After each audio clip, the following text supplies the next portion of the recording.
Download aplikasi Bekal Islam dan kunjungi web bekalislam.com.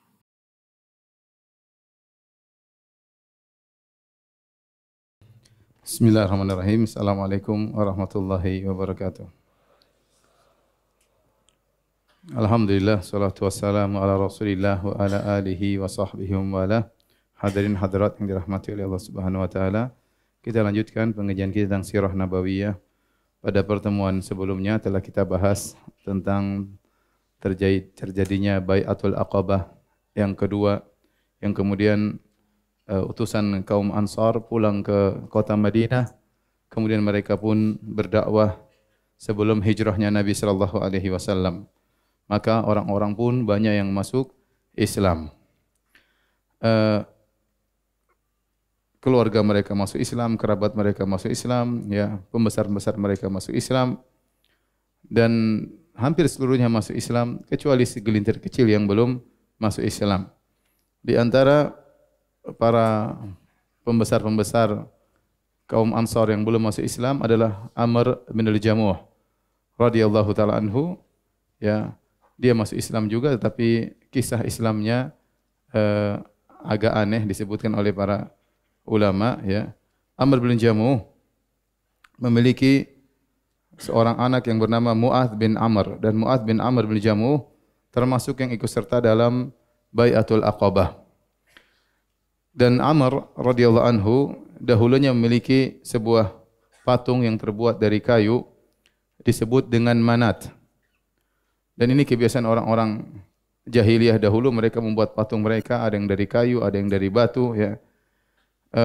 Tatkala anaknya masuk Islam, kemudian orang-orang di sekelilingnya juga, para pemuda juga masuk Islam, di antaranya Mu'adz bin Jabal dan anak-anak muda yang lainnya, maka mereka mengganggu Amr bin Jamuh radhiyallahu anhu. Tatkala di malam hari anak-anak muda tersebut pun masuk rumah Amr bin Jamuh, lantas mengambil berhalanya, kemudian dibawa pergi dari rumahnya, kemudian dilemparkan di tempat, di sebuah lubang tempat kotorannya yang dibuang oleh Banu Salimah. Situ ada kotoran, ada macam-macam, ya. Dalam kondisi patungnya terbalik di atas kepalanya. Jika tiba pagi hari, maka Amr bingung, dia cari Tuhannya, ya. Dia bilang, celaka, siapa yang telah berbuat kezaliman terhadap Tuhanku? Maka dia pun di pagi hari dia cari Tuhannya, dan dia dapati Tuhannya sedang tersungkur di dalam sebuah lubang yang penuh dengan kotoran. Maka dia ambil Tuhannya tersebut, berhalanya tersebut, lantas dia cuci, dia bersihkan, dia kasih minyak wangi. Setelah itu dia berkata kepada berhala tersebut, "Ama wallahi law a'lamu man fa'ala bika hadza la ukhziyannahu." Demi Allah, kalau saya tahu siapa yang bikin begini sama engkau wahai Tuhanku, aku akan hinakan dia. Kemudian tatkala di sore hari dan di malam hari dia pun tidur, maka anak-anak muda itu datang lagi, termasuk anaknya, ya, Mu'adz bin Amr dan teman-temannya. Lalu mereka pun mengambil berhala tersebut, dibawa pergi, lalu dilemparkan lagi ke lubang yang lain yang isi kotoran-kotoran.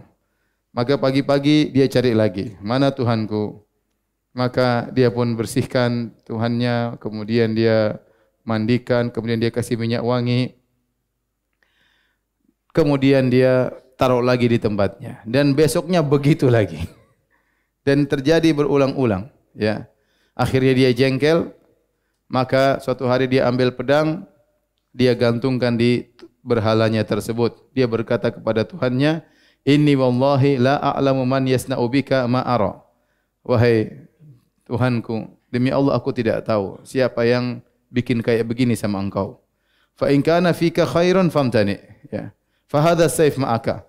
Ini pedang sama engkau, kalau memang engkau ada kebaikan, bela dirimu. Tatkala tiba sore hari, dia pun tidur. Kembali anaknya dan teman-temannya mengganggunya. Maka mereka pun mengambil patung tersebut, ya. Kemudian mereka ambil pedangnya dan mereka bawa patung tersebut, dan dibawa ada mereka bawa pula bangkai anjing, kemudian diikat sama patung tersebut. Kemudian mereka lemparkan ke salah satu sumur yang isinya kotoran, ya. Kemudian tatkala pagi hari, Amr bin Jamuh lihat Tuhannya mau dia sembah tidak ada. maka dia cari lagi di mana Tuhannya. Mulai dia keliling cari tempat sampah. Akhirnya dia dapat Tuhannya lagi terbalik dan lagi diikat dengan bangkai anjing. Tatkala dia lihat Tuhannya dalam kondisi terhina, diikat dengan bangkai anjing, maka dia sadar bahwasanya ini tidak pantas jadi Tuhan, maka kembalilah kesadarannya. Dia tahu bahwasanya patung-patung tidaklah beri manfaat, tidak beri kemudaratan, maka setelah itu dia pun masuk Islam. Ini contoh orang masuk Islam dikerjain sama anaknya sendiri.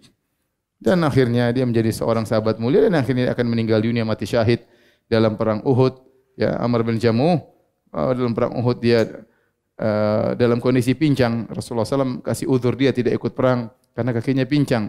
Tapi anak-anaknya 4 orang kalau tidak salah semuanya berjihad dalam perang Uhud. Maka dia berkata, ya Rasulullah, dia ingin mati syahid. Seandainya aku berperang dan mati syahid dalam medan pertempuran kali ini, apakah pincangku akan menginjak surga? Kata Nabi SAW, iya. Kalau kau meninggal, kau akan menginjak surga dalam kondisi kakimu tidak pincang lagi. Maka dia pun maju dalam medan pertempuran, akhirnya dia meninggal dunia. Hadirin hadirat yang dirahmati Allah Subhanahu wa taala, kita akan berbicara tentang hijrah, ya. Bagaimana Nabi dan para sahabat berhijrah dari Mekah menuju Madinah. Sebelumnya kita cerita sedikit tentang kota Madinah, ya. Kota Madinah adalah kota yang disiapkan oleh Allah sebagai tempat hijrahnya para sahabat. Di antara keistimewaan kota Madinah ya secara bentuknya strategis untuk peperangan. Ya, kenapa? Karena kota Madinah terdiri atas harrotan. Harrotan itu, harroh adalah kumpulan batu yang cadas, yang hitam, ya, yang tidak bisa ditempuh dengan kuda, tidak bisa dilalui oleh kuda dan tidak bisa apalagi onta. Dan itu terdiri atas harroh gorbiyah, harroh syarqiyah. Jadi kota Madinah sebelah timur dan sebelah barat isinya batu-batu. Sehingga kota Madinah terlindungi. Musuh enggak mungkin datang dari timur maupun dari barat. Kita bicara tentang zaman dahulu yang orang-orang berperang datang dengan pasukan berkuda atau naik onta. Karena medan seperti itu yang tidak sebatu-batu itu tidak mungkin dilewati. Antum kalau berangkat dari Mekah menuju Madinah, terkadang kita naik mobil, antum lihat sebelah kanan kiri terkadang ada harah, yaitu kumpulan batu. Bukan padang pasir, padang batu. Batu-batu keras, enggak mungkin dilewati oleh kuda maupun onta. Dan kota Madinah seperti itu, sebelah timur kumpulan batu, sebelah barat juga kumpulan batu. Kemudian sebelah selatan berisi kebun-kebun korma yang padat, yang juga sulit untuk ditempuh oleh kuda ataupun onta. Kalau ingin menyerang dari selatan pun susah karena kebun-kebun yang sangat padat merepotkan. Biasanya pasukan datang melewati ruangan yang terbuka. Satu-satunya tempat yang terbuka hanya sebelah utara. Hanya sebelah utara kota Madinah. Makanya tatkala perang Khandaq, Nabi SAW membuat parit sebelah utara. Karena itulah satu-satunya daerah yang terbuka. Nabi tidak buat sebelah timur, sebelah barat, sebelah selatan, enggak perlu. Yang Nabi buat sebelah mana? Sebelah utara, sehingga dibuat Khandaq, orang tidak bisa lewat. Ini kondisi kota Madinah yang strategis. Kemudian kota Madinah posisinya juga strategis karena dia berada antara Mekah dan negeri Syam. Antara Mekah dan negeri Syam. Jadi Mekah sebelah selatan, kemudian kota Madinah, baru negeri Syam. Ya, dari Mekah ke Madinah sekitar 450 km, dari Madinah ke negeri Syam sekitar 700 km. Nah, orang-orang Quraisy mata pencaharian mereka adalah dengan berdagang, dan mereka berdagang ke negeri mana? Ke negeri Syam. Sehingga kalau mereka mau berdagang, mereka pasti lewat kota Madinah. Dan ini tempat yang strategis bagi Nabi dan para sahabat. Kemudian juga di kota Madinah berisi kaum Ansar. Kaum Ansar adalah kaum yang sudah terbiasa berperang. Mereka sudah mengalami perang saudara lebih dari sekitar 100 tahun lebih. Ada yang mengatakan 120 tahun. Antara suku Al-Aus dengan suku Al-Khazraj. Ya, yang mereka suku Khazraj asalnya saling bersaudara, namun mereka bertikai dan lebih dari 100 tahun mereka bertikai dan mereka ahli perang karena sedikit-sedikit perang. Sehingga Nabi terlindungi oleh kaum yang mereka ahlul harb, yaitu orang-orang yang sudah terbiasa berperang. Oleh karenanya tempat strategis, penduduknya pun ahli perang. Dan ini menguntungkan kaum muslimin untuk berhijrah ke kota Madinah.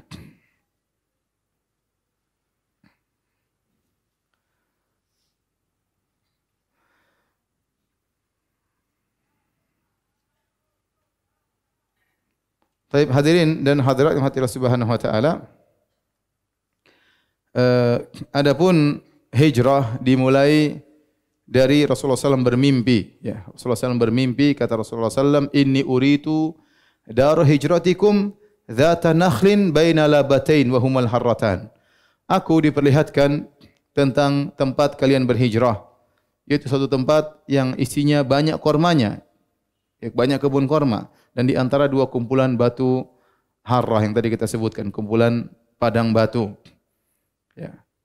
Kemudian Rasulullah SAW diam beberapa hari. Setelah itu Rasulullah SAW keluar menemui para sahabatnya dalam kondisi bergembira.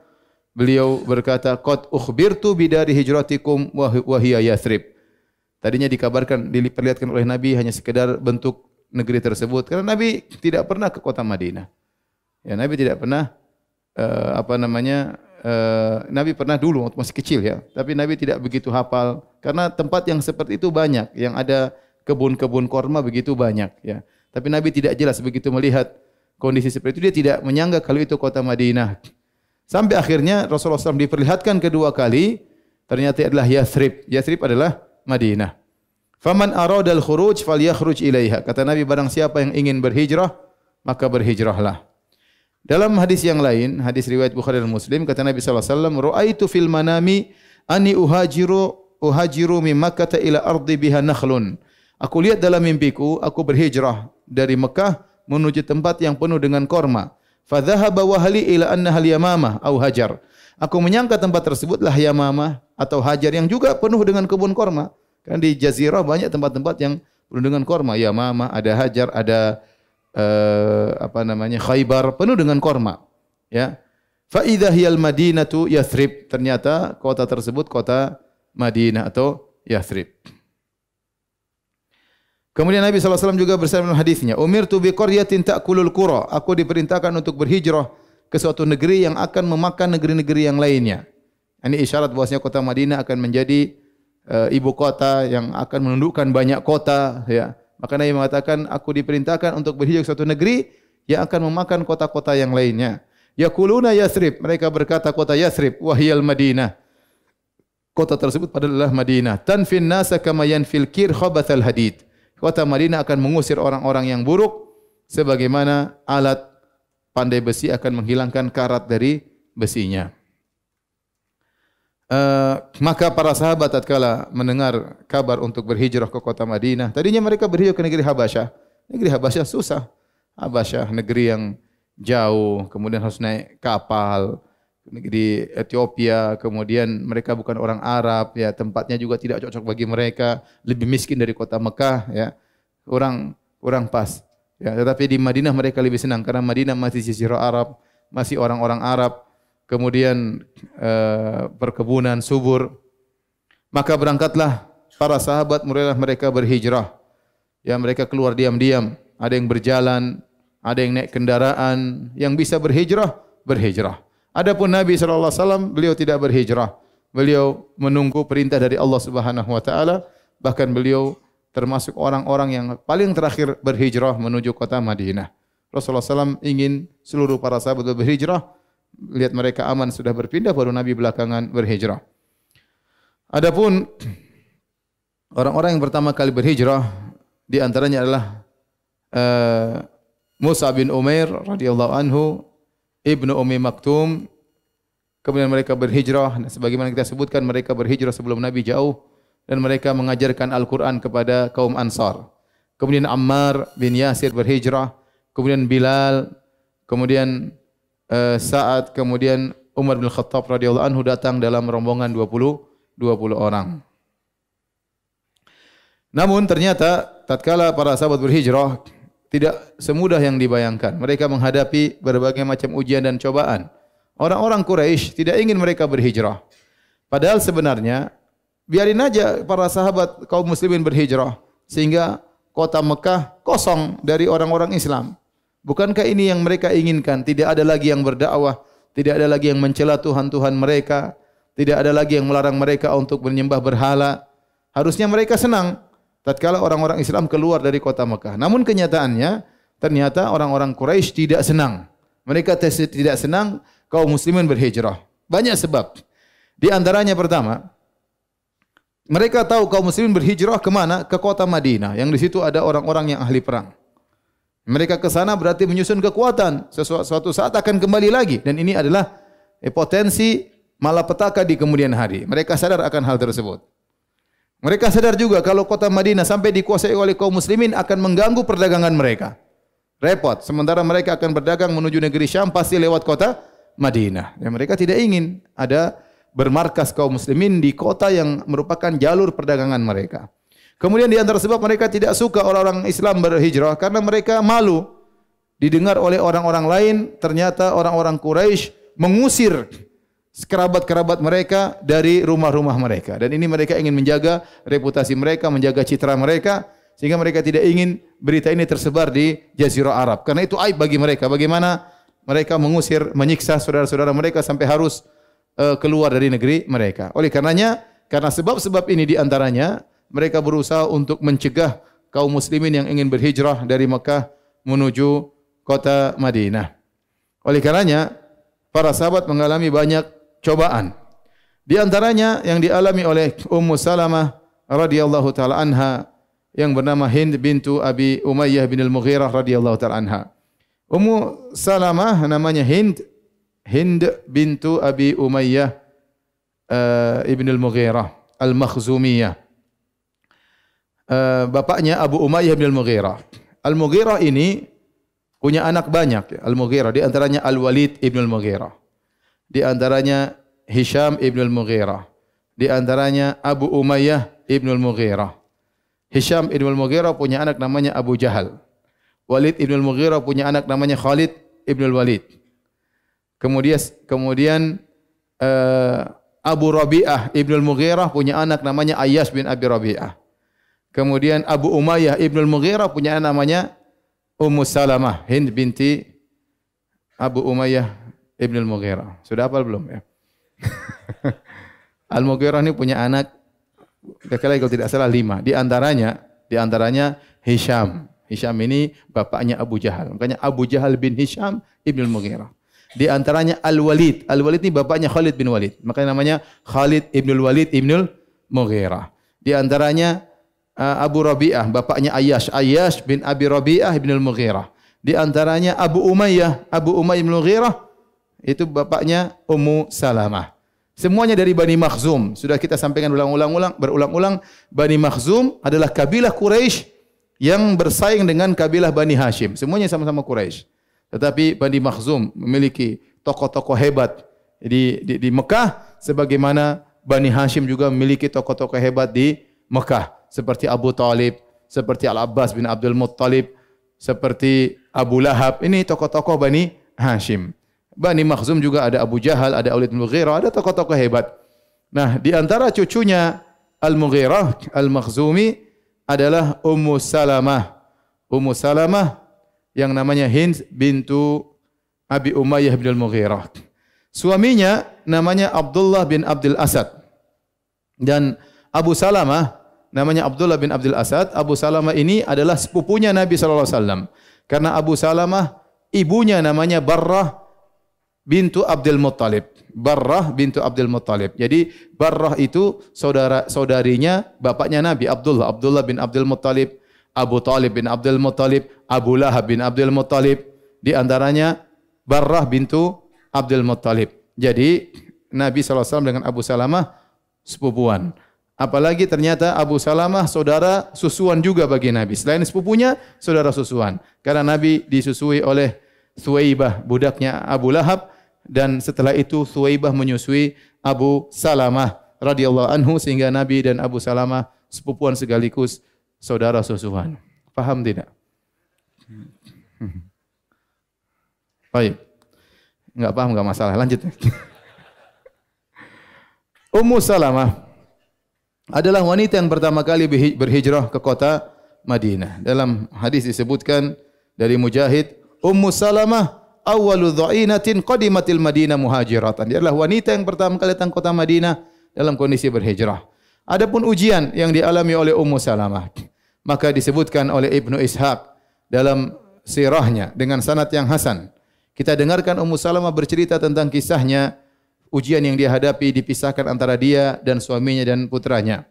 Ummu Salamah berkata, "Lamma ajma Abu Salamah al-khuruj ila al-Madinah rahala li ba'irahu thumma hamalani alaihi." Tatkala Abu Salamah sudah bertekad untuk berhijrah, maka dia pun mendatangkan onta, kemudian dia naikkan aku di atas ontaku.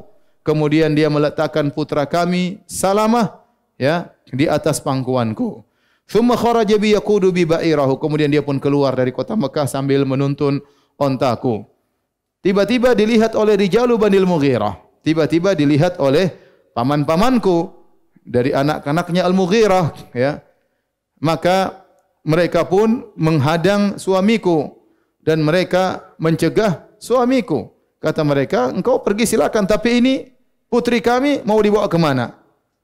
Alamana turukuka tasiru biha fil bilad." Ngapain kami tinggalkan engkau bawa putri kami jalan, pergi. Kemudian mereka pun fanaza'u khitamal ba'ir min yadihi. Maka paman-pamanku segera mengambil, merebut tali kekang ontaku dari tangan suamiku. Kemudian mereka pun mengambilku dari suamiku.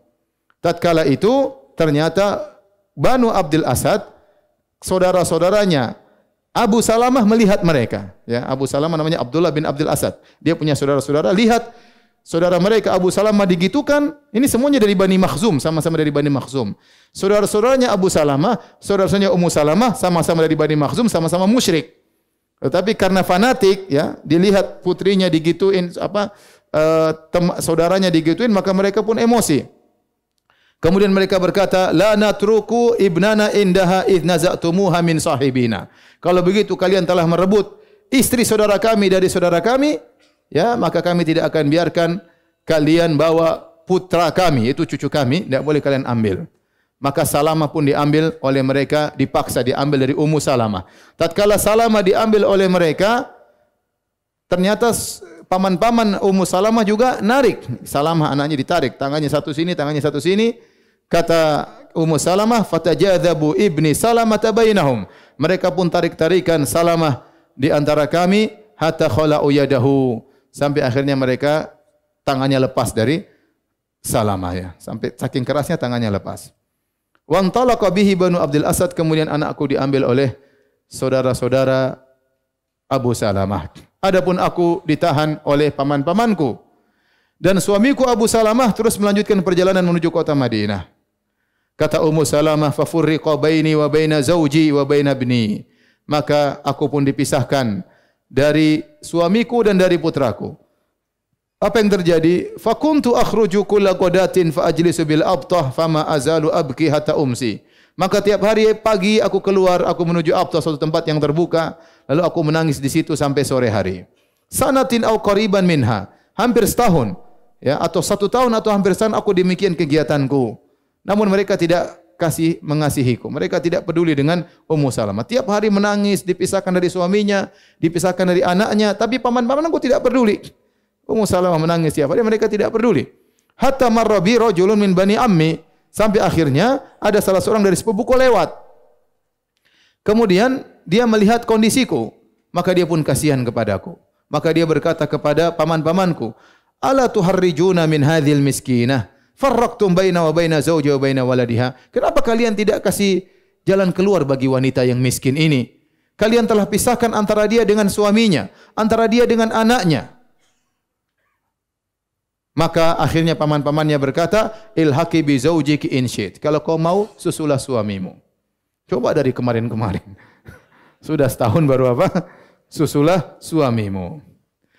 Qalat wa radda Banu Abdul Asad ilayya inda dzalika ibni. Tatkala saudara-saudara suamiku mengetahui aku akan menyusul suamiku Abu Salamah, maka mereka pun mengembalikan putraku Salamah kepadaku. Fartahaltu ba'iri, maka aku pun siapkan ontaku, aku pasang pelananya. Thumma akhadhtu bi ibni, maka aku pun mengambil putraku Salamah, fa wada'tuhu fi hijri, aku letakkan di pangkuanku, masih kecil. Thumma kharajtu uridu zawji bil Madinah, kemudian aku keluar ingin menuju suamiku yang ada di kota Madinah. Sudah setahun tidak bertemu. Menyedihkan setahun ya. Tidak tahu kabar suaminya bagaimana, kabar anaknya bagaimana, belum ada WhatsApp ya, belum ada SMS, belum ada telepon ya. Antum enggak tahu bagaimana berpisah dengan istri ya. Ya. Menyedihkan ya. Saya dulu waktu masih kuliah ya. Kuliah 9 bulan, ketemu istri 3 bulan ya. Kemudian istri 3 bulan, kuliah lagi 9 bulan. Pulang-pulang sudah punya anak. Tapi selama 9 bulan dulu tidak ada WhatsApp, tidak ada telepon. Zaman dulu di Madinah, yang punya telepon hanya orang yang punya duit banyak. Dia harus deposit kalau enggak salah 5.000 rial atau 15.000 rial atau 30.000 rial. Saya ingat bahwasanya satu mahasiswa Indonesia itu yang punya telepon cuma 2 orang. Mereka berduit ya. Ya, mereka berduit. Si fulan dan si fulan, dua-duanya ustaz sekarang ya. Sehingga kalau saya mau tunggu kabar dari istri saya SMS. Maka teman saya yang punya telepon bilang, "Firanda, ada SMS dari istrimu." Masya Allah, senang. Saya nunggu, bahagia ya. Sampai teman saya itu keluyuran. Dia pulang malam, mungkin sudah jam 11, jam 12 baru datang. Saya nungguin daripada Isya, mau lihat SMS istri. Begitu saya buka SMS, ternyata error. Jadi berpisah dari istri itu sangat tidak enak. Kalau ada suami yang suka berpisah dari istri, suami berbahaya. Taib. Akhirnya sudah setahun Ummu Salamah terpisah dari suaminya, maka dia pun dengan semangat berangkat menuju suaminya. Kemudian thumma kharajtu uridu zawji bil Madinah. Qalat wa ma ma'i ahadun min khalqillah. Tidak seorang pun bersamaku tatkala itu dalam perjalanan. Fakultu, aku berkata, ataballagu biman laqitu hatta aqduma ala zawji. Aku akan, kalau ketemu siapa saja, aku akan berjalan bersamanya. Ya, menemaniku sampai di Madinah. Susah, perjalanan 450 kilo, perempuan sendirian. Ya, enggak ada orang, pokoknya ketemu siapa saja saya akan numpang dia sampai di kota Madinah. Hatta idza kuntu bi Tan'im, sampai aku tiba di Tan'im. Tan'im itu kira-kira 6 kilo dari Masjidil Haram, tanah halal terdekat. Laqitu Utsman bin Talhah. Aku bertemu dengan Utsman bin Talha bin Abi Talha radhiyallahu taala anhu. Akha Bani Abdiddar, dari Bani Abdiddar, Quraisy juga tapi dari Bani Abdiddar. Faqala li, ila aina ya binta Abi Umayyah?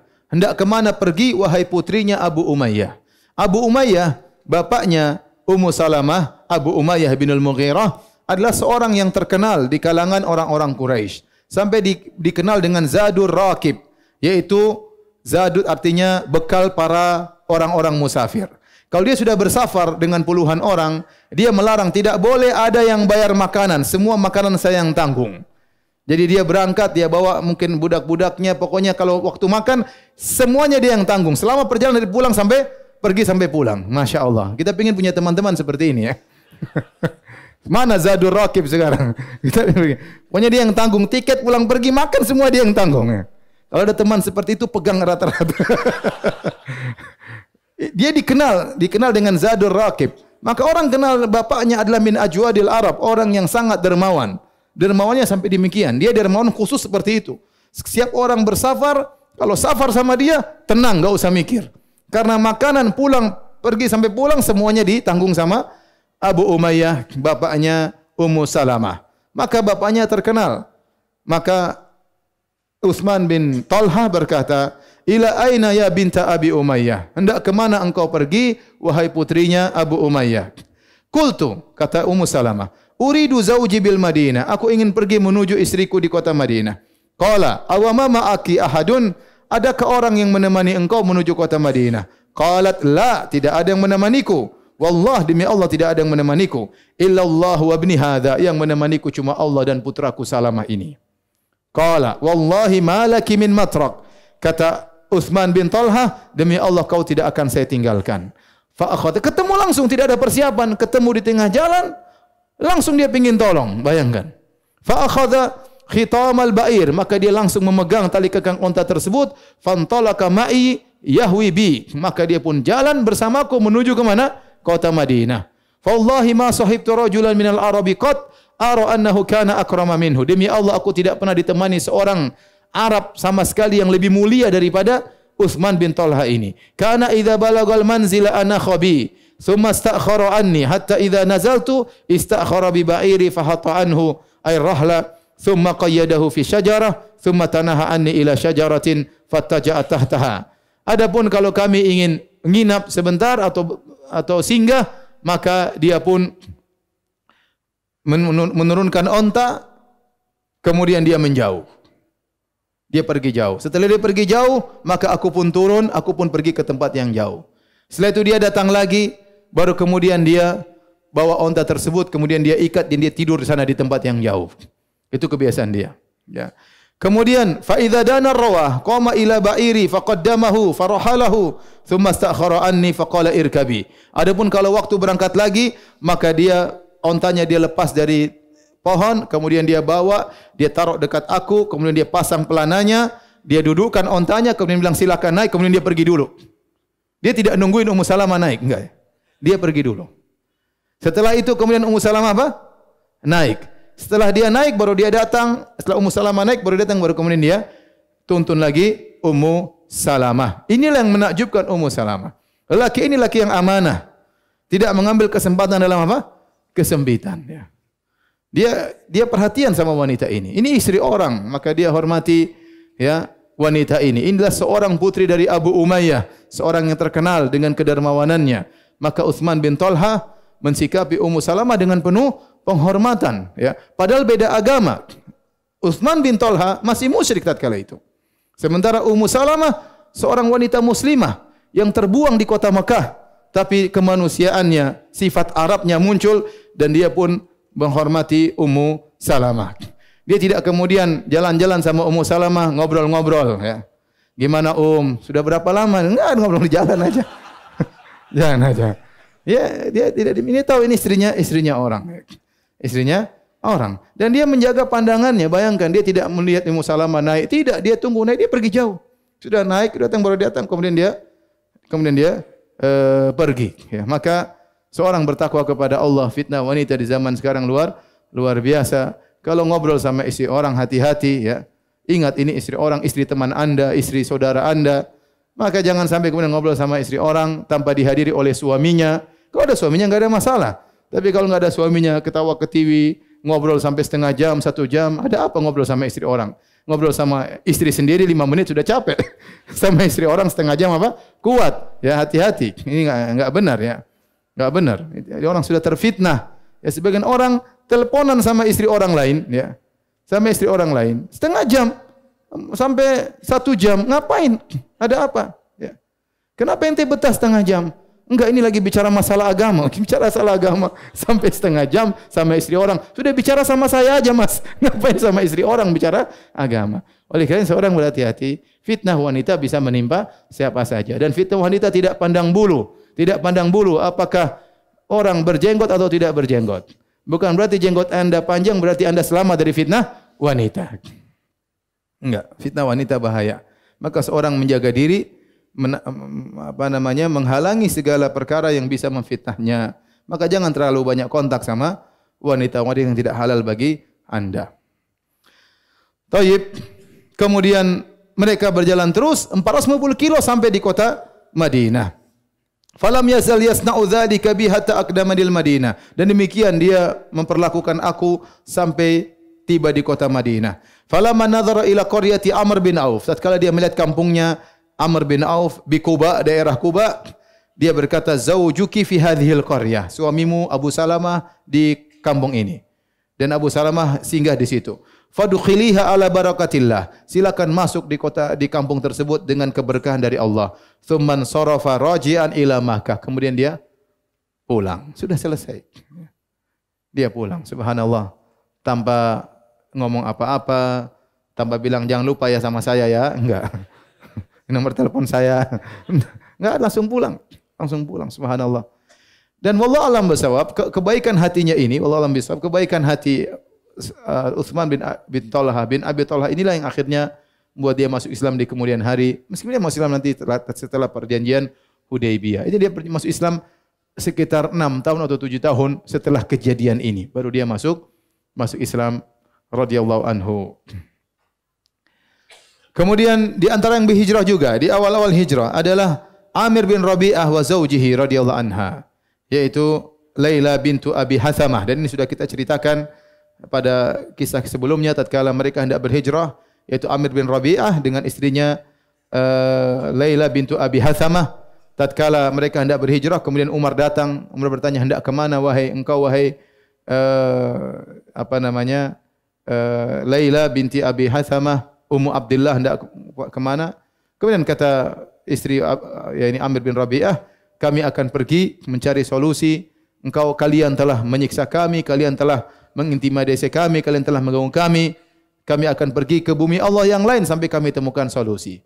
Tatkala itu Umar bin Khattab berkata, sahibakumullah, semoga Allah menemani perjalanan kalian. Waktu itu Umar masih apa? Masih musyrik. Akhirnya suaminya datang. Kemudian istrinya cerita, wahai suamiku, tadi kalau kau lihat Umar, bagaimana kelembutannya, ya, bagaimana baiknya dia. Suaminya berkata, atau mi'ti fi islami Umar, apa kau ingin Umar masuk Islam? Kata dia, iya wahai suamiku. Kata suaminya, tidak akan masuk Islam Umar sampai keledai bapaknya masuk Islam. Ya. Ini sudah kita ceritakan. Inilah Amir bin Rabi'ah dan istrinya Laila bintu Abi Hathamah. Kemudian hijrahnya Banu Jahshin. Banu Jahshin mereka memiliki rumah di kota Mekah. Di situ ada Abdullah bin Jahshin, ada saudaranya Abu Ahmad, Abad bin Jahshin. Kemudian ada yang lainnya Zainab bintu Jahshin, kemudian Hamnah bintu Jahshin. Ini semua Banu Jahshin, anak-anak Jahsh, semuanya pergi meninggalkan kota Mekah untuk berhijrah, hijrah sekeluarga. Adik, kakak, semuanya berangkat menuju ke kota Madinah. Setelah mereka pergi dari rumah mereka kosong. Jadi mereka waktu berhijrah, mereka meninggalkan rumah mereka. Mereka meninggalkan harta mereka. Mereka meninggalkan perdagangan mereka.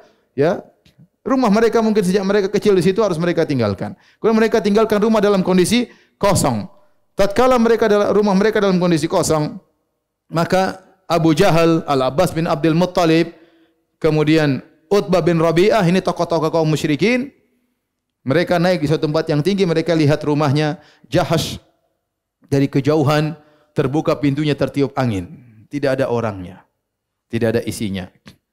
Maka Utbah berkata, asbahat daru Bani Jahshin khala'an min ahliha. Jadilah rumah Banu Jahshin kosong, tidak ada penghuninya. Ya. Kemudian Abu Jahal berkata kepada Abbas, Al-Abbas bin Abdul Muttalib, pamannya Nabi dan dia masih musyrik, "Hadza min amali ibni akhika hadza, farraqa jama'atana wa shattata amrana wa qata'a bainana." Ini gara-gara ponakanmu wahai Abbas. Ini kerjaan ponakanmu. Lihat, dia telah memisahkan jamaah kita.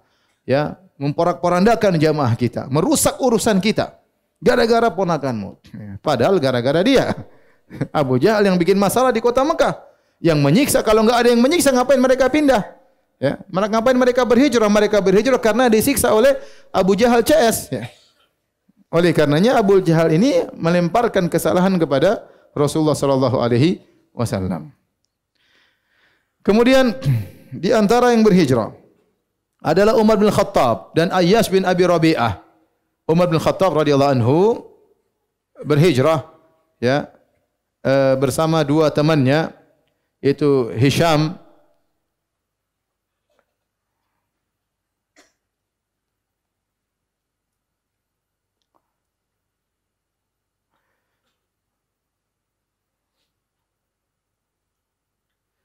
maka berangkatlah Umar bin Khattab radhiyallahu anhu. Adapun hadis yang disebutkan bahwasanya Umar tatkala hendak berhijrah, maka kemudian dia keluar terang-terangan di tengah-tengah orang kafir Quraisy, dia berkata, saya akan berhijrah. Siapa yang mau ibunya nangis karena dia mati? Siapa yang ingin istrinya jadi janda? Siapa yang ingin anaknya jadi anak yatim? Silakan hadang saya. Itu hadisnya dhaif, ya. Umar meskipun jagoan, tapi kalau lawan Abu Jahal dan kawan-kawan juga dia tidak bisa, ya. Jadi yang benar dia pun berhijrah dengan sembunyi-sembunyi. Maka waktu itu Umar bersepakat, kata dia, itta'atu, aku membuat janji tatkala kami hendak berhijrah, saya, kata Umar, dan Ayyash bin Abi Rabi'ah dan Hisham bin Al-As, kami bertiga bersepakat untuk bertemu di suatu tempat namanya Tanadub di daerah di Mekah. Kami berkata, ayyuna lam yusbih indaha faqad hubisa falyamdi sahibahu. Barang siapa di pagi hari tidak datang, maka tinggalkan, jangan tunggu. Yang dua segera jalan. Maka benar, tatkala di pagi hari kami sudah ketemuan di Tanadub, ternyata cuma saya dan Ayyash bin Abi Rabi'ah.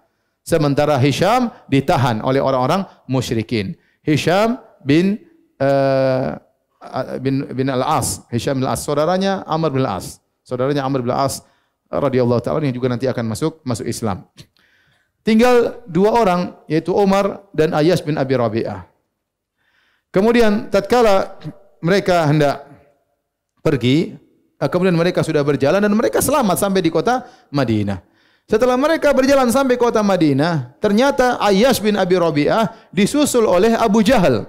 Abu Jahal namanya Amr bin Hisham ibn al-Mughirah. Ayyash namanya Ayyash bin Abi Rabi'ah ibn al-Mughirah. Saya ulangi, Abu Jahal namanya siapa? Amr bin Hisham ibn al-Mughirah. Kalau Ayyash, Ayyash bin Abi Rabi'ah ibn al-Mughirah. Berarti bapaknya Ayyash dengan bapaknya Abu Jahal saudaraan. Ya. Jadi mereka sepupuan. Ternyata juga ibu mereka, ibunya Abu Jahal sama ibunya Ayyash sama satu ibu. Entah bagaimana ceritanya, apakah diceraikan oleh kakaknya nikahi oleh adiknya atau kakaknya meninggal dinikahi oleh adiknya. Intinya mereka ini sepupuan dan sekaligus mereka satu ibu. Satu ibu lain bapak, ya. Sama-sama ibunya sama, bapaknya satunya Abu Rabi'ah, satunya bapaknya namanya Hisham. Maka akhirnya Abu Jahal dan saudaranya Al-Harith bin Hisham bin Al-Mughirah dan Abu Jahal bin Hisham bin Al-Mughirah, mereka berdua menyusul Ayyash dan mereka satu ibu seluruhnya. Lain bapak. Ya. Maka Abu Jahal ketemu dengan Ayyash. Abu Jahal nyusul sampai ke Madinah. Maka Abu Jahal berkata, "Wahai Ayyash, inna ummaka nadharat alla yamassa ra'saha mishtun hatta tara." Sungguhnya ibumu dan ibu kita sama. Dia telah bernazar tidak akan menyisir rambutnya sampai melihat engkau. Subhanallah. Enggak mau sisiran sampai lihat kamu balik ke Mekah. Wala tastadhilla an syamsin hatta tarak, dan dia sekarang sedang berjemur di bawah matahari dan dia tidak akan meninggalkan menjemur diri tersebut sampai melihat engkau. Farraqalaha, akhirnya Ayyash kasihan ingat siapa? Ibunya. Maka Umar mengingatkan, Umar hadir waktu Abu Jahal sedang merayu Ayyash. Kata Umar, "Ya Ayyash, innahu wallahi ma yuridukal qaum illa liyuftinuka an dinik fahdharhum."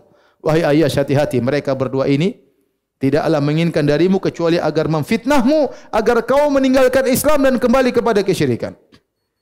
Kemudian Umar berkata, "Fa wallahi law adha ummakal qamal lam tashatat wa laqad ishtadda 'alaiha harrun Makkah lastadhallat." Kata Umar, "Wahai Ayyash, seandainya ibumu ada kutunya dia pasti sisiran, jangan khawatir." Seandainya ibumu kepanasan, dia pasti masuk ke rumahnya. Santai aja, enggak usah dengar ya. Tapi Ayyash bersikeras. Silakan azan dulu. Baik, hadirin kita lanjutkan. Ayyash tatkala diceritakan ibunya seperti itu, maka dia pun kasihan sama ibunya dan dia pun husnudzon kepada Abu Jahal. Dan ini husnudzon yang tidak pada tempatnya. Tidak boleh husnudzon sama iblis ya. Ini lebih parah daripada iblis Abu Jahal ya. Maka dia pun berkata kepada Umar, "Abarra qasama ummi wa li hunaka malun fa akhudhuhu." Wahai Umar, ya udah saya kasihan ibuku, saya ke sana biar ibuku tidak berjemur, biar nyisir rambutnya. Sekaligus kebetulan ada harta saya di sana, saya ingin ambil. Kata Umar, "Wallahi innaka la ta'lam anni la min aktsari Quraisyin malan." Wahai Ayyash, kau tahu aku termasuk orang paling kaya di Quraisy. Falaka nisfu mali, setengah hartaku untuk engkau. Enggak usah pulang. Setengah hartaku kau ambil, tidak usah pulang. Jangan kau pulang bersama mereka berdua. Walakinnahu aba alaihi, akan tapi Ayyash tetap bersikeras untuk pulang. Kasihan sama ibunya, ingin pergi bersama Abu Jahal bin Hisham dan Al-Harith bin Hisham. Maka kata Umar tatkala melihat Ayyash bersikeras, dia berkata, "Ama idza qad fa'alta ma fa'alt, fakhudh naqati hadhihi." Kalau memang kau harus pergi, maka ambillah untaku ini. Fa innaha naqatun najibatun dzalul. Ini adalah untaku yang larinya sangat cepat dan dia tunduk kepada orang yang menunggangnya. Falzam zahraha, terus naik di atasnya. Fa in rabaka minal qaumi raibun fanju alaihi. Kalau kau ragu-ragu, ada gerak-gerik yang mencurigakan dari Abu Jahal dan Harith bin Hisham, maka kaburlah dengan untaku ini. Ini unta yang larinya cepat. Akhirnya dia pun keluar bersama Abu Jahal. Dia naik untanya sendiri. Abu Jahal naik untanya sama saudaranya. Tatkala di tengah perjalanan, Abu Jahal berkata, "Ya bena akhi, wahai putra saudaraku, wahai sepupuku, untaku ini susah untuk dibawa naik, ya, ditunggangi susah. Maukah engkau bergantian naik, saya naik untamu, ya, gantian?" Kata Ayyash, "Bala, silakan." Dia baik rupanya. Akhirnya dia pun taruh ontanya, dia turun. Begitu dia turun langsung ditangkap oleh Abu Jahal dan saudaranya. Kemudian diikat, kemudian masuk dalam kota Mekah sambil menghinakan Ayyash bin Abi Rabi'ah. Inilah kerjaan Abu Jahal. Baik, Nabi SAW waktu tahu Ayyash bin Abi Rabi'ah diikat oleh Abu Jahal, kemudian tidak boleh berhijrah, maka Nabi SAW dalam solatnya berdoa, ya, karena dia lama baru kemudian menyusul Nabi. Setelah itu baru Nabi setelah berhijrah, dia masih ditahan di kota Mekah, tidak bisa berhijrah. Belakangan setelah lama Nabi di kota Madinah, Nabi berdoa setelah mengucapkan Sami Allahu liman hamidah, ya, di solat subuh. Kemudian Nabi berdoa dalam kunutnya, Nabi berkata, Allahumma anjil Walid bin al-Walid wa Salama bin Hisham wa Ayyash bin Abi Rabi'ah wal mustata'afina minal mu'minin. Ya Allah, selamatkan Al-Walid bin Walid. Yaitu Walid bin Walid, saudaranya Khalid bin Walid. Walid bin Walid sudah masuk Islam, Khalid belum. Wa Salama bin Hisham, sama saudaranya Abu Jahal. Salama bin Hisham, selamatkanlah mereka. Wa Ayyash bin Abi Rabi'ah, tertahan. Dan orang-orang lemah dari kaum mukminin di kota Mekah agar mereka bisa menyusul kota ke Madinah. Akhirnya Ayyash tatkala mendapatkan kesempatan maka dia pun berangkat menuju kota Madinah menyusul Nabi sallallahu alaihi wasallam. Demikian saja kajian kita lanjutkan insyaallah kesempatan yang lain. Kalau ada yang bertanya saya persilakan.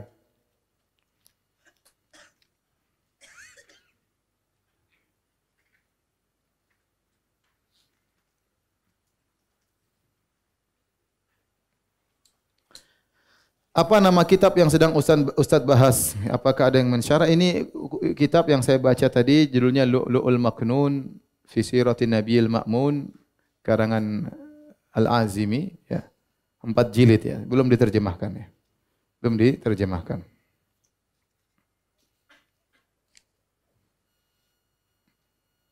Mohon doanya Ustaz, ana ada niatan untuk menikah tahun depan. Masih lama tahun depan. Semoga Allah Ta'ala permudah jalannya dan bisa cepat terkumpul biayanya. Amin. Amin ya Rabbal Alamin. Kasihan, ya.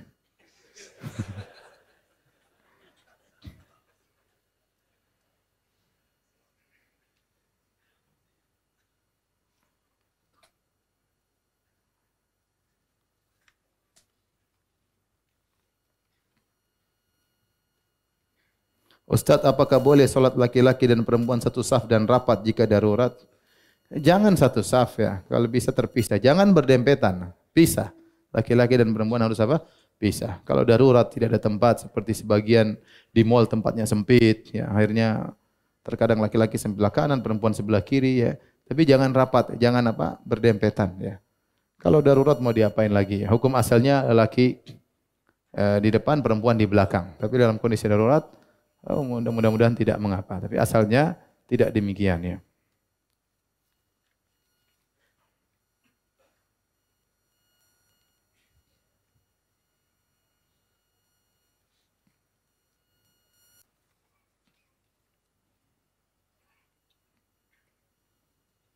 Bagaimana hukumnya safari Ramadan ke masjid-masjid yang jauh dari rumah?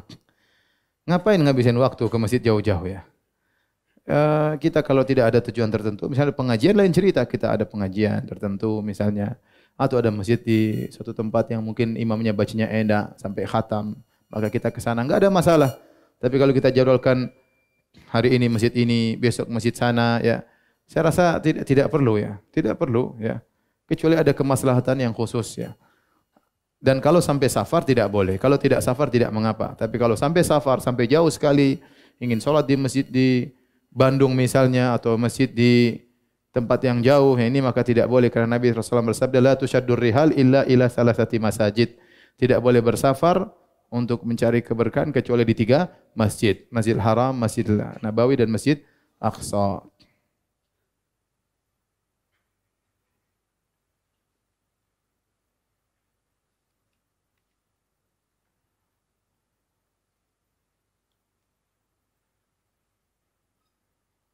Istri saya keguguran ketika usia kandungan 12 minggu. Dari pemeriksaan dokter memang terlihat janin tidak berkembang. Apa hukum darah yang keluar setelah guguran sama dengan nifas? Kalau belum terbentuk dan belum 120 hari, belum 4 bulan, maka tidak dikatakan nifas ya. Tapi darah penyakit, bukan darah haid tapi darah apa? Penyakit. Tidak apa salat ya. Apa salat. Beda kalau sudah misalnya 120 hari kelihatan bentuk ya. Ya, ini mungkin lain cerita. Tapi kalau sebelum 120 hari berarti belum ada ruhnya dan apalagi belum berbentuk.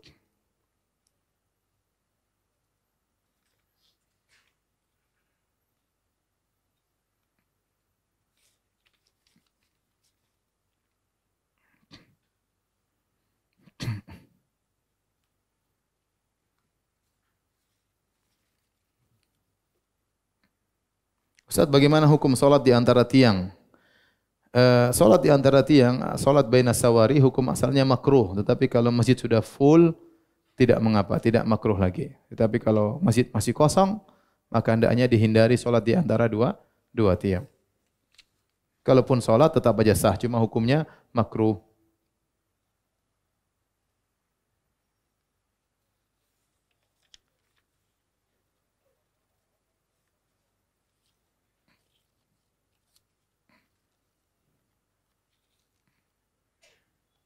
Ustaz, bagaimana cara menyikapi istri yang suka ngambek dan gampang tersinggung? Berilah kami nasihat agar kami rumah tangga tetap harmonis. Sabar ya. Jadi istri suka ngambek. Mungkin antum jarang ajak jalan-jalan. Mungkin jarang belikan emas ya. Bicara baik-baik sama istri. Ngapain ngambek-ngambek? Abi ini sudah di kantor stres. Ngelihat kamu juga stres. Abi ingin hilang stres ini dengan melihatmu, bukan nambah stres ya. Tapi perempuan itu diambil hatinya. Kita harus tahu sela-sela apa yang dia sukai, tahu apa yang dia tidak sukai ya. Sebagaimana seorang suami berusaha mengenali apa yang disukai oleh istri dan tidak disukai, istri juga hendaknya mengenali apa yang disukai suami dan tidak disukai oleh suami. Itu mengurangi ngambek-ngambek seperti itu ya. Berdoa sama Allah biar istri tidak ngambekan ya.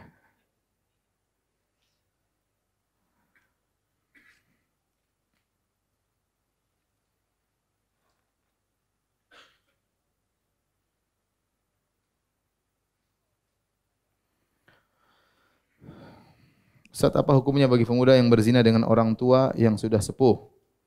Dan bagaimana kalau mereka ya bertobat kepada Allah Subhanahu wa taala? Jangan terulang lagi ya. Bertobat, kalau dia bertobat dengan sungguh-sungguh, tobatnya diterima insyaallah taala.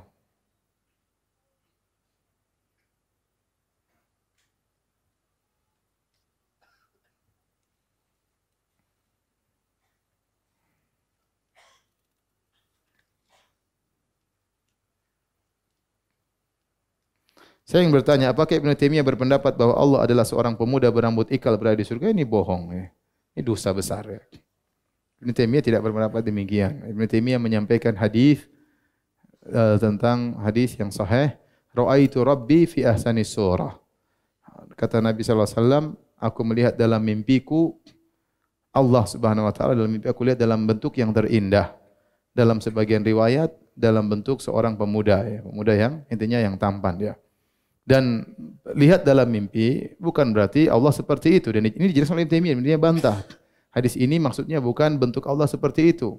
Karena apa yang dilihat dalam mimpi itu bukan kenyataan. Contoh seperti raja dalam kisah Nabi Yusuf berkata, "Inni ara sab'a baqaratin simanin ya'kuluhunna sab'un ijaf wa sab'a sumbulatin khudrin." Kata dia, aku melihat 7 sapi yang gemuk, wa ukhra yabisat, aku melihat 7 sapi yang gemuk dimakan oleh 7 sapi yang kurus, dan aku melihat ada bulir yang hijau dan ada bulir yang kering. Apa maksudnya? Bukan berarti kenyataannya ada sapi hijau dimakan sapi gemuk dimakan sapi kurus, tapi inilah ibarat dari bahwasanya akan ada musim panen selama 7 tahun, kemudian datang musim kemarau selama 7 tahun. Jadi sapi kurus ibarat dari musim kemarau, sapi hijau ibarat dari apa? Ibarat dari musim panen. Tatkala Nabi berkata dalam hadisnya, ra'aitu fil manami rabbi fi ahsani surah. Aku melihat dalam mimpiku Tuhanku Allah dalam bentuk yang terindah. Dalam sebagian riwayat dalam bentuk seorang pemuda. Bukan berarti Allah seperti tidak, tetapi Rasulullah melihat keindahan ya. Dan yang dilihat bukan berarti kenyataannya seperti ini. Ini dijelaskan oleh Ibnu Taimiyah. Justru Ibnu Taimiyah menjelaskan tidak demikian. Ini malah ada orang berdusta mengatakan Ibnu Taimiyah mengatakan Allah bentuknya seperti apa? pemuda. Kalau Ibnu Taimiyah begitu, kafirlah Ibnu Taimiyah ya. Orang terkadang bohong tidak tahu malu. Ini akan diminta pertanggungjawaban pada hari kiamat kala. Ibnu Taimiyah rahimahullah seorang yang sangat alim, dipuji oleh para ulama ya. Dan lihat buku tebal menjelaskan tentang pujian terhadap Ibnu Taimiyah. Ibnu Hajar Al-Asqalani mengatakan Ibnu Taimiyah seperti matahari, tidak perlu dijelaskan. Cukup muridnya Ibnu Qayyim sudah menunjukkan hebatnya gurunya Ibnu Taimiyah. Ibnu Taimiyah berjihad melawan Tatar. Ente apa yang bisa ente lakukan? Ya, Ibnu Taimiyah menulis buku begitu banyak. Ibnu Taimiyah menjelaskan akidah yang benar. Banyak kemudian Ibnu Taimiyah diakui oleh musuh maupun kawan, semuanya mengakui hebatan Ibnu Taimiyah. Kalau dia punya salah manusia biasa. Tetapi kalau kemudian menuduh dia seperti ini kebohongan luar biasa. Orang tidak tahu malu. Ya. Nuduh Ibnu Taimiyah mengatakan alam adalah qadim seperti pendapat falasifah untuk mengkafirkan Ibnu Taimiyah. Dusta juga. Jadi memang banyak orang kalau enggak suka ya, kemudian mencela dengan kedustaan. Oleh karenanya Al-Aini, penulis kitab Umdatul Qari dari mazhab Hanafi mengatakan yang mencela Ibnu Taimiyah adalah si goblok bin si jahil bin si bahlul ya, intinya begitulah. Ya, ini enggak ngerti kemudian mencela sembarangan ya. Enggak ngerti, dusta lagi. Tapi demikian saja kajian kita. Subhanakallah bihamdik asyhadu an la ilaha illa anta astaghfiruka wa atubu ilaik. Assalamualaikum warahmatullahi wabarakatuh.